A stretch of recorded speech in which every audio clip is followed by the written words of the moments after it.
অসম্মান ও অমর্যাদায় পূর্ণ পৃথিবীর মানুষের জীবন। মানুষের প্রতি এই অশ্রদ্ধার মনোভাব বর্তমানে বিশ্ববাসীকে এক কঠিন সংকটের মুখে ঠেলে দিয়েছে। ফলে সারা পৃথিবীতে প্রতি মুহূর্তে অন্যায়, অত্যাচার, অবিচারের শিকার হচ্ছেন অগণিত মানুষ। তাদের মৌলিক অধিকার ভূলুণ্ঠিত হচ্ছে। জীবন, স্বাধীনতা, সাম্য এবং মর্যাদা রক্ষার ক্ষেত্রে এক গভীর সংকটের মুখোমুখি গোটা পৃথিবীর সিংহভাগ মানুষ। সুতরাং প্রতিনিয়ত জগৎবাসীর মানবাধিকার লঙ্ঘিত হচ্ছে। সার্বজনীন মানবাধিকারের ঘোষণাপত্রে বলা হয়েছে, জন্মসূত্রে সমস্ত মানুষ স্বাধীন, সমান মর্যাদা ও অধিকারের অধিকারী। কিন্তু বাস্তব পরিস্থিতি সম্পূর্ণ আলাদা। 1948 সালের 10ই ডিসেম্বর সর্বসম্মতিক্রমে রাষ্ট্রসংঘের সাধারণ সভায় মানবাধিকারের সার্বজনীন ঘোষণাপত্র গৃহীত হয়। ওই দিনটি সারা পৃথিবীতে মানবাধিকার দিবস হিসাবে পালিত হয়।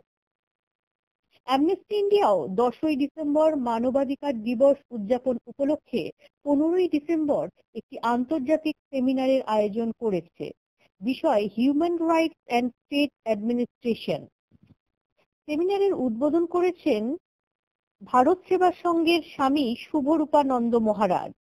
প্রধান অতিথি হিসেবে উপস্থিত ছিলেন Shri Ashok Kumar Gangopadhyay, former justice supreme court, chairman west Bengal human rights commission.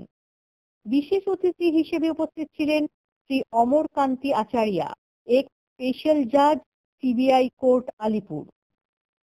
উল্লেখ্য, আন্তর্জাতিক মানবাধিকার আইন মোতাবেক অ্যামনেস্টি ইন্ডিয়ার মতো বিভিন্ন নন গভর্নমেন্টাল অর্গানাইজেশনকে মানবাধিকার রক্ষার তাগিদে তাৎপর্যপূর্ণ ভূমিকার কথা বলা হয়েছে। ভারতের জাতীয় মানবাধিকার কমিশন এনজিওদের গুরুত্বপূর্ণ ভূমিকার কথা স্বীকার করেছে।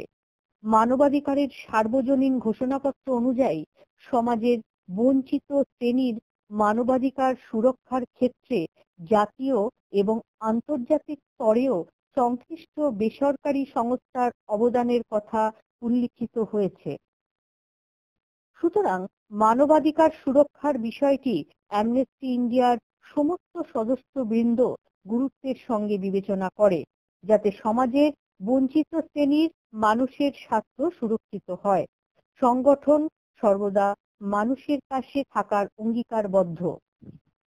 সেমিনারে আমন্ত্রিতদের মধ্যে ছিলেন West Bengal human rights commission, national commission for SSC, West Bengal commission for women, West Bengal commission for protection for child rights, Bangladesh human rights foundation, কবি ফিরদৌস মাহমুদ বিক্রম সরকার, প্রাক্তন সাংসদ, doctor Sanatan Raychaudhuri, advocate, supreme court, doctor Rathindra Mohan Bandyopadhyay, প্রাক্তন সভাপতি, Kolkata press club, sub editor, Anandabazar Patrika, Mohit রায়, সমাজসেবী, প্রতিষ্ঠাতা সম্পাদক, বসুন্ধরা।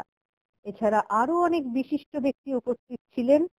সেমিনারে সভাপতিত্ব করেছেন অনিল কৃষ্ণ মহন্ত, স্বাগত ভাষণ দিয়েছেন বিবেকানন্দ মজুমদার, সহসভাপতি অ্যামনেস্টি ইন্ডিয়া।